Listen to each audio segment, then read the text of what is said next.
তো বন্ধুরা, ভোরবেলা থেকে দেখো জোর কদমে কাজে লেগে পড়েছি। আজকে মেনুতে ডিম কষা, তার সাথে কিন্তু ফ্রাইড রাইস। ওই দেখো আলুর দম হবে, আলু ভেজানো আছে।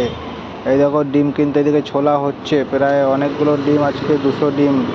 এই দেখো ফ্রাইড রাইস এটি রেডি হয়ে গেছে, দারুণ সুন্দর কিন্তু গন্ধ বেরোচ্ছে, খুব সুন্দর খেতে হবে।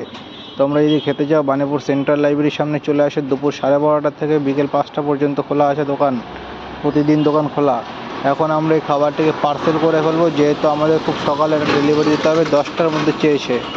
এই যে দেখতে পাচ্ছ পার্সেল, এই যে দেখো আমরা কিন্তু পার্সেল করে ফেললাম এটাকে খুব সুন্দর করে, দেখতে পাচ্ছি। এখন কিন্তু প্লাস্টিকে ভরা হবে।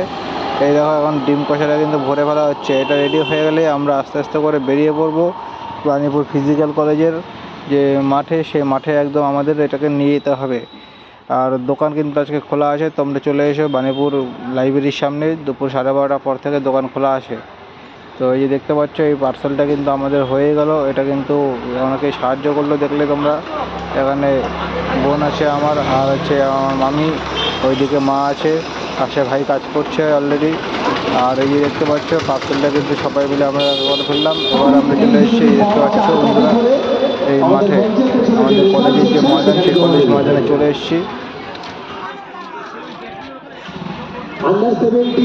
তো এই দেখতে পাচ্ছ আমি আমার খাবার নিয়ে কিন্তু মাঠ প্রাঙ্গণে চলে এসেছি।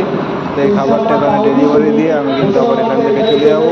তো তোমরা দেখতেই পেলে আমার পুরো সফরটা থাকার জন্য তোমাদের সকলকে জানাই আন্তরিক ধন্যবাদ। তোমরা কমেন্ট করে জানাও কারা কারা এই মাঠে খেলাধুলা করেছে। তোমরা যারা আমার দোকানে খাওয়া দাওয়া করেছে তারা অবশ্যই কমেন্টে জানাও কেমন খেয়েছে। আর যারা এখনও পর্যন্ত খাওনি, তারা কিন্তু অত শীঘ্রই চলে আসে বানিপুর সেন্ট্রাল লাইব্রেরির সামনে, হাবড়া স্টেশন থেকে নেমে মাত্র 10 মিনিটের দূরত্ব।